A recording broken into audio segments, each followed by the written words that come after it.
Miarabantsika rehetra mpanaraka ny fandarana mpandresy amin'ity androany talata fa 4 volana oktobra ty ary mankasitraka anareo nijery hatrany ary tsy misaraka amin'ny fahitalavitra on RTV amin'izao fotoana izao. Rehefa mijery ny fandarana mpandresy moa ianareo dia ny vaovao ara-panatanjahantena no hitantsika ao anatin'izany ny resaka izany. Ary anisany masarika ny sainy maro amin'izao fotoana izao hoe manao ahoana ny tontolon'ny baolina kitra satria dia ny Barea de Madagascar ny faninana tamin'ny ekipan'ny Guinea efa nandresitsika raha no ohatra moa zany tany amin'ny tanin-drareo dia eto an-toerana ihany koa amin'izao fotoana izao anisany mbola miady ny lalao an'izay Barea sy Guinea izay amin'izao fotoana itenenana izao aloha dia mbola miady dia miady ny lalao hitantsika hoe ivoaka mpandresy sa ho resy ny ekipa ny Barea de Madagascar amin'ity lalao eto an-toerana ity. Hoentina aminareo ihany ny vaovao mahakasika an'izay lalao an'ny Barea sy Guinea izay. Andeha ny eo amin'ny tontolon'ny haiady no hanomboantsika ny vaovao amin'ity fandarana mpandresy androany talata 4 oktobra ity no tanterahana tery amin'ny kianja amin'ny tafon'ny Mahamasina ny championnat-ny ligue ny Analamanga eo amin'izay resaka karaté do izay satria dia miomana tanteraka moa zany ny tontolon'ny karaté amin'izao fotoana izao ny antony dia satria tafiditra ao anatin'ny olympique amin'ny 2020 ny taranja karaté do dia andao henotsika ny mombamomba an'izay hetsika championnat ligue Analamanga ny karaté do no tanterahana teny Mahamasina izay.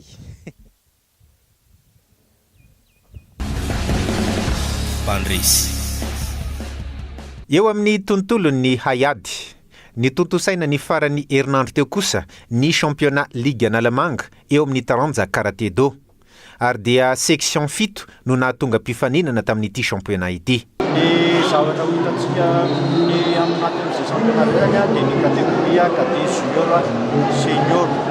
Ireo manjay anjara dia ny section anaky 7 Manjakandina, Tananarivo, Tananarivo Ambany, Renivohitra, Anjizobe, Tazobe. Et ny compétition dia kata sy junior. Ny olona nany aty mitava voalohany ny championnat ireny dia mitondra ny titre ny Analamanga izay anjay anjara amin'ny championnat national atoato. Rehefa fifaninana sala amin'izao moa dia tsy maintsy misy ny resy ary tsy maintsy misy ny mpandresy ka ny resaka fitsarana matetika no mahazo tseny. Fa tsy dia hoe mitanila izy tsy dia marina loatra zay fa le fomba fijery eo no tsy mitovy satria ny antony amin'ireo mpitsara ireo misy efa mpitsara atao hoe avy lety arbitre national, misy koa amin'izy ireo mbola arbitre stagiaire donc fampifanana sy fanazarana ny zava-dehibe fa le hoe mitanila angamba iveriko fa tsy dia marina loatra. Miandrandra ho avy ambony kokoa ny atleta nandray anjara tamin'ity championnat ligue Analamanga eo amin'ny taranja karaté do ity. Ny iandrasako amin'ity zany zao dia ny etrihana ny champion de Mata zany hoe izay karakarain'ny fédération ny karaté izy io any Tamatavy dia izay zao ny andrasana ary anantanena hoe tsy maintsy hiatrika an'izay. Ho tafiditra ho sport olympique moa ny karaté amin'ny taona 2024 koa antenaina ary zany fa anana solotena isika malagasy satria efa samy miomana amin'io avokoa ny rehetra. Mpandresy Ye, narahantsika teo moa zany ny mahakasika ny karaté do zay mahakasika ny haiady iny fa hitanareo moa zany milalao baskety amin'izao fotoana izao dia andeha ho resantsika amin'izay tontolon'ny basketball izay satria dia nifarina tamin'ny farany herinandro teo ihany koa ny Aleop 2018 izay nandraisan'ny boriboritanienne teto amin'ny commune urbaine Antananarivo anjara moa zany dia andao resantsika ihany koa sy andao henotsika ny vaovao mahakasika an'izay Aleop izay. Mpandresy eo amin'ny tontolon'ny basketball tontosa ary ny farina tamin'ny sabotsy sy alahady teo ny hetsika Aleop 2018 teo amin'ny taranja basketball izay nandraisan'ny boriboritany rehetra teto amin'ny commune urbaine Antananarivo anjara tao anatin'ny telo herinandro moa no nanatanterahana n'ity hetsika ity. Ny 7 sy 30 oktobra teny amin'ny boriboritany faharoa teny amin'ny kianja Akatso 2 sy teny amin'ny boriboritany fahadimy kianjan'ny Analamainty Cité sy teny amin'ny boriboritany fahaenina kianjan'ny Anoso Ambohimanarina. Ny herinandro faharoa kosa ny 9 sy ny 7 oktobra dia teo amin'ny boriboritany voalohany teo amin'ny kianja Firaisakina 67 hektara avaratra, teo amin'ny EPP Atambarinandriana ho an'ny boriboritany fahaefatra ary teo amin'ny sekoly SK Tammena ho an'ny boriboritany fahatelo. Ireo ekipa rehetra tafavoaka, ekipa nanao ny lalao famaranana miampy an'ilay antsoina hoe meilleur 3e place anankiefatra.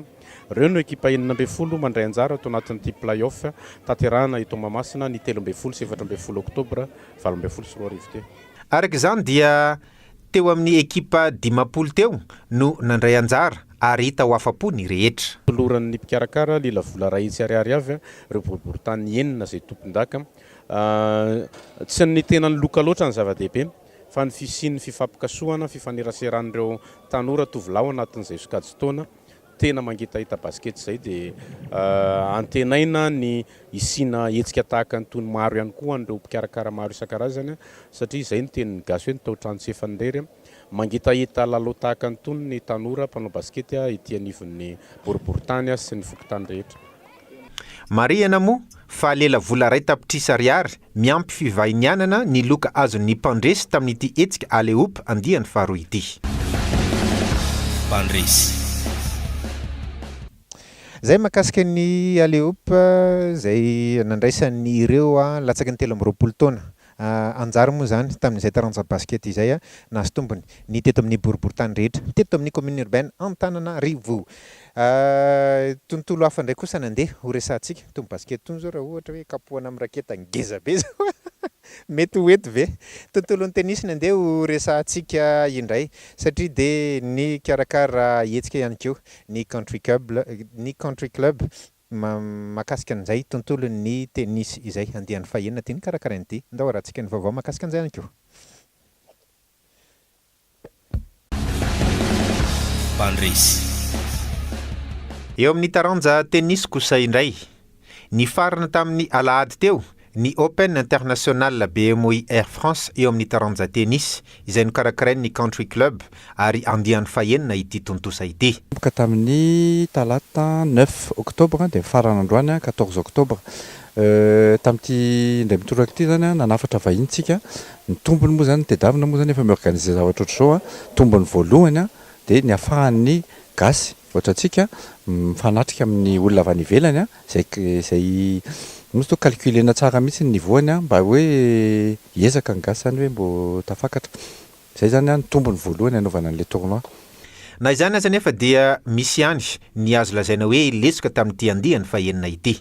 No hoe azo atao hoe lesoka angamba dia le resaka environnement antsika zany ohatra hoe ny olona avy any ivelany zany be da be ny saika hoe ho avy anatevi-daharana an'ireo vahenina afaratsika fa misy be da be ohatra vehivavy ohatra joueuse raha ohatra izao akaty amintsika dia nivakiny voalohany anaty gazety dia mety misy peste, mety misy élection, mety hisy korontana dia matahotra izy nandeha akaty. Zavatra ohatr'izay zany hitako hoe mety lesoka voalohany mety principal anatina organisation an'olona. Raha hitanareo zao tsika marathon tana zao ny annulena noho n'izay antony zay. Ny anay moa zany tsy ny annulena satria efa tamin'ny herintaona voatery ny annulena noho n'le resaka hoe peste zany dia bon io moa zany samy mandinika zay tokony dinihana amin'izay. Rakotony indrina Josoa zany mikarakara an'ity Open International ity eto amin'ny country club. Mpandresy. Ny fisian'ny vahiny na ihany koa ireo mpilalao vahiny tonga eto toerana mifanandrina amintsika malagasy dia manisany mampitombo ny traikefantsika rehefa hiatrika lalao iraisam-pirenena isika malagasy eo amin'izay tontolon'ny fanatanjahantena izay. Zay ny taranja tennis fa anisan'ny nankalazaina tamin'ny alakamisy 12 oktobra teo ny andro maneran-tany ho an'ny tovavy ary dia niara-niasa ny UNICEF sy ny fédération malagasy ny football féminin zany hoe baolina kitra ho an'ny vehivavy moa zany tao anatin'izay fankalazana an'izay hetsika izay dia no tanterahana teny amin'ny kianjan'ny alarobia ny fanokafana ofisialin'izany fa tsy resaka lavabe ahako fa andeha ho resantsika hoe inona ity hetsika izay nokarakaraina ity.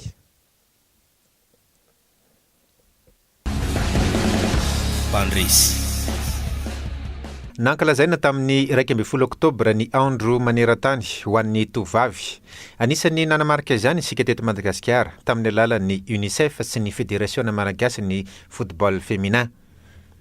Tao anatin'ilay hetsika tournoi national U16 de football féminin andiany faharoa izany hetsika izany.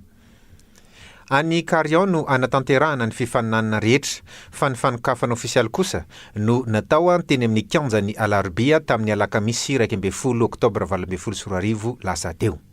Izy ity zany za lanonana nataonay niaraka tamin'ny UNICEF toy zay zany le Fédération Malgache de football dia nanantona anay zany zareo efa volana maromaro zay hoe andao hiaraka ankalaza le andro manokana ho an'ny tovavy zany, andro eran-tany momba ho an'ny tovavy. Dia nifanotsy tamin'le programme anasanay zany le izy hoe ici tournoi international ny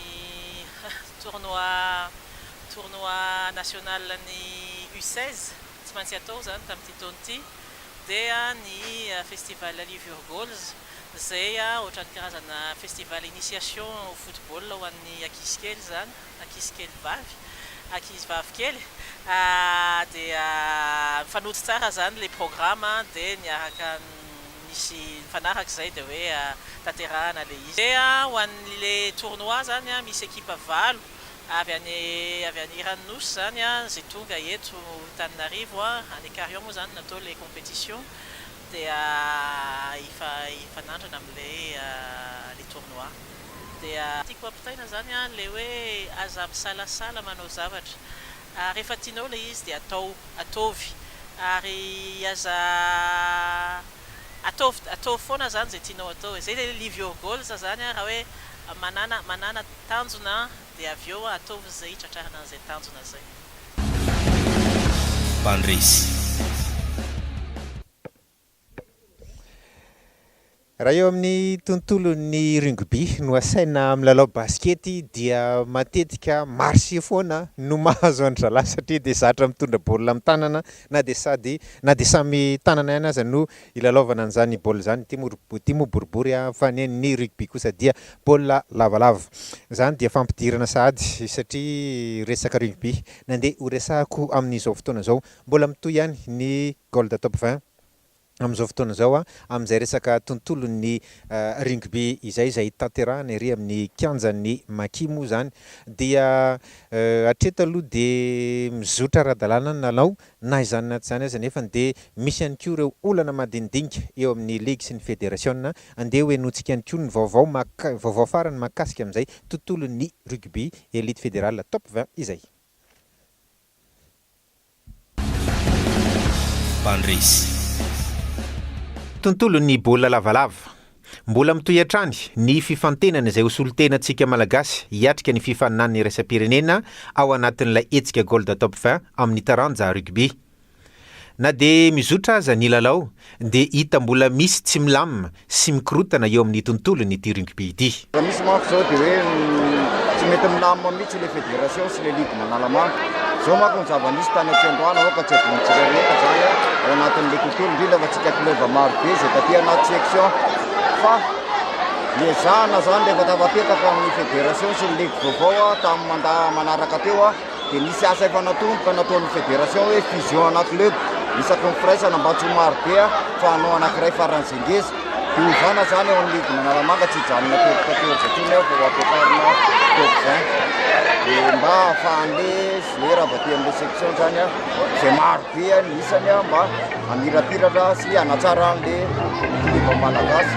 Zavatra nisy nefany tazomin'ny ligue nanamanga top 14 izy dia toerana nanomboka ny 10-10 toy amo ny ligue nanalamanga zany tazona amin'le top 14 dia mandeha lasa zao zany joueur ny atleta no satria raha ilalao arianao saina vavasazy. Manoloana izany olana izany dia nitondra fanazavana ny teo anivon'ny Fédération Malagasy ny rugby. Efa fotoana mihitsy ngamany voalohany indrindra aloha tokony andravolan'ny mystère ny zavatra io zany angalan'ny mystère ny attestation de fonction ny président ligue izay na ny assemblée générale ny malagasy rugby izay natao farany teo zany dia manamafy fa tokony magnangalainy mystera izany attestation de fonction zany. Ny faharoa manarakaraka an'izany a dia efa nisy ny grosse exécutoire ny tribunal administratif izay manamafy an'izany ihany koa. Izay efa any amin'ny mystera daholo zany zavatra rehetrarehetra zany dia miandry ny an'ny mystera ary vao tonga moa zao teo ny zareo auditeur sy évaluateur avy tany amin'ny World Rugby sy ny rugby Afrika dia mbola manamafy izany hoe tokony ampiarina ny sazy izay men'ny malagasy rugby ny ligina Analamanga ary eto dia mbola mamerina indray ary manamafy mihitsy zany fa ny nanasazina ny lehiben'ny ligina Analamanga dia resaka tena anti mouvement sportif mihitsy zany izay nitranga teto amin'ity kianjan'ny Makity tamin'ny fotoana nikarakarana itadiavam-bola andehanan'ny fileovana FTM andehanao champion de l'Océan Indien tany La Réunion amin'ny mahasolotena Madagasikara azy amin'ny mahasampe de Madagasikara dia nitokona teto zareo tsy navelany nandeha ny match mitondra banderole ohatrany hoe reny le fitokonana ara-politique reny zany nefa ny mahazava tsara zany amin'ny sport zany dia tena zavatra tena faute grave mihitsy ary raha ny tena ny lalàna ny izay ampiarinao anaty sarety olympique dia raha dia avizy amin'ny resaka mouvement sportif rehetrarehetra. Zay zany tiako ampahafantarina antsika rehetrarehetra mihitsy zany ary aveto indray fa tsy hoe malagasy rugby akory ny tena sazisazy fotsiny azy fa zay ny tena faute grave nataony ary mbola namerina izany ary izy tamin'ity taona ity zany tamin'ny nisy ny coupe du président izay nataony ny avy any amin'ny faritra teto amin'ity kianja Makity dia tonga teto zareo saika anafoana n'ilay match izay nataony avy any amin'ny faritra coupe du président izay nandraisan'ny any amin'ny faritra antsara ary dia mbola azo anamafisana ny saza zany kanefa ny tsy izany tsoa zany ny vahaolana fa nifandraisan'ny ministera ny andraikitra sazy azy izay mampiatra ny sazy ny men'ny malagasy rugby ny président ligina Analamanga riaka tona koa fa izy ihany nangataka nampiakatra ny tany amin'ny fitsarana zany fa tsy ny malagasy rugby mihitsy kanefa tsy nahazo rariny izy dia izay ilay grosse exécutoire izay efa any amin'ny ministère grosse exécutoire io dia anjaran'ny ministère ny manatanteraka izany manala an'izay attestation de fonction zay any amin'ny président ligina Analamanga teo aloha. Antenaina araka izany fa ilamina ny tontolo ny rugby malagasy rehefa mandray ny andraikiny ny tompona andraikitra isa-tsokajiny. Bandrisy. Na inona mitranga na inona ny zava-misy rehefa hiatrika ny lalao iraisam-pirenena dia nahiditra ekipa nasionaly dia ny avy eo anivon'ny fédération hatrany no mametraka an'izay hiatrika ny ekipa nasionaly hiatrika an'izay lalao iraisam-pirenena izay ny lalàna zay ny zava-misy amin'izay tontolon'ny fanatanjahantena izay fa raha vao miresaka rugby ihany koa tsika dia anisan'ny nahasarika ny sainy maro ihany koa ny lalao izay niatrehan'ny ekipan'ny Makity de Madagascar tany Tunisie tamin'ilay championnat d'Afrique dia nivoaka dalao moa tamin'izany dia larina fahaefatra ny ekipa malagasy tamin'izay rugby à 7 izay. Because they haven't been part of the sevens series that is unofficial, but they haven't been getting involved in a lot of the tournaments, and I think it's important that you keep on playing because it's not easy just to step into the game of sevens from 15s and expect everything to run smoothly. So I think they've just been caught with the pace and not understanding how to get the ball with width. They do have skillful players, but they just haven't been able to get them in space. No, they haven't. As a pass it down the right side. Russell van Wyk tries to make it through. Doesn't quite succeed as Daniel Bock has the ball and he offloads to Charlene Titus. Russell van Wyk still with the ball. Chad Plateau. Siren blows with an opportunity for Namibia. Does he have the feet? He certainly does. Try time for Namibia. A little too late. Janol Martin there shows his pride, tapping his badge, saying, I represent Namibia. Panris. Eny ara fa zay ny voka-dalao dia araky ny vaovao farany izay azona ihany koa zany dia anisan'ny tanjon'ny fédération aloha zany ato dia hosarahana manokana mihitsy ny rugby à 7 sy ny rugby à 15 rugby à 15 moa zany raha ny eto Madagasikara dia samy manana ny mombamomba azy ireo rugby à 7 sy ny rugby à 15 ireo hoentsika miandalina ihany ny vaovao mombamomba nyzay fa dia manomana ny hetsika iraisam-pirenena moa zany ny rehetra zany hiatrika an'izay hetsika iraisam-pirenena zay na ny mondial 2019 zay atao any Japon na ny olympique zay atao any Japon ihany koa fa samy amin'ny 7 sy 10 avokoa no anatanterahana an'izay eo amin'ny tontolon'ny rugby à 7 ihany no resaka. Mifarana treo ny fandaranantsika misaotranareo nanaraka ny fandarana Pandresy hatramin'ny farany ary tsy misaraka ihany koa amin'ny fahitalavitra on RTV. Ny famaranantsika ny fandarana moa rehefa sala amin'izao dia misy an'ireo sary hafakely sy ny matsikaiky ihany koa. Tsara ihany koa moa zany ny mampafantarantsika fa amin'izao fotoana itenenana izao dia mbola nandresy mbola nahafaty baolina rainy ohatra ny Barea rehefa nifanarana tamin'ny Guinée. Hoentina manaraka anareo ihany ny mombamomba an'izay fa andehantsika hisaraka eto dia anao veloma mandram-peona amin'ny manaraka indray ato anatin'ny fandarana Pandresy ilancé an'ity na anipy an'ity bola basket tiako dia veloma mandram-peona. Panris. Já vai entrar pela reta para fazer festa. Para comemorar, lá vem Juraci. Empina a moto. Juraci Black vem para vencer.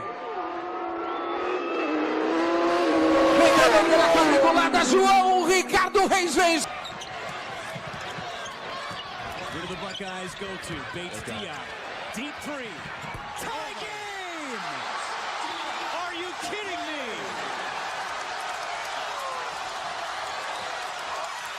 Tony Carr at the horn. Got it! Penn State at the buzzer on the road. And the officials will have to go look at it one more time. But what about the Nittany Lions? Yeah. I feel terrible. This is my second stream of the summer, and this might be the best one.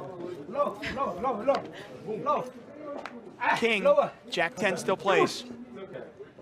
10 still plays. A 3 or a 7 chopping. An 8 wins it for Felicio. Otherwise, Lou's going to win this. Come on.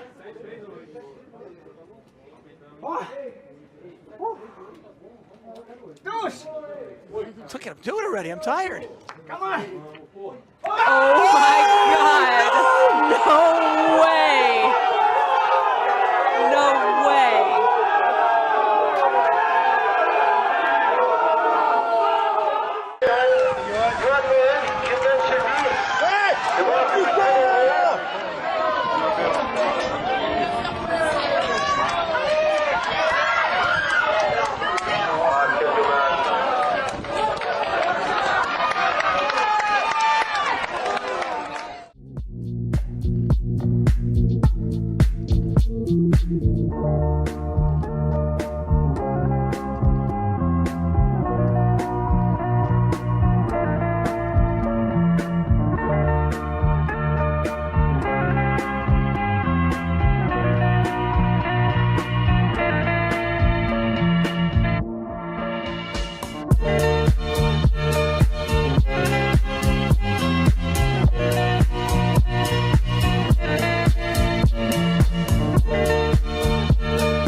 Pandris.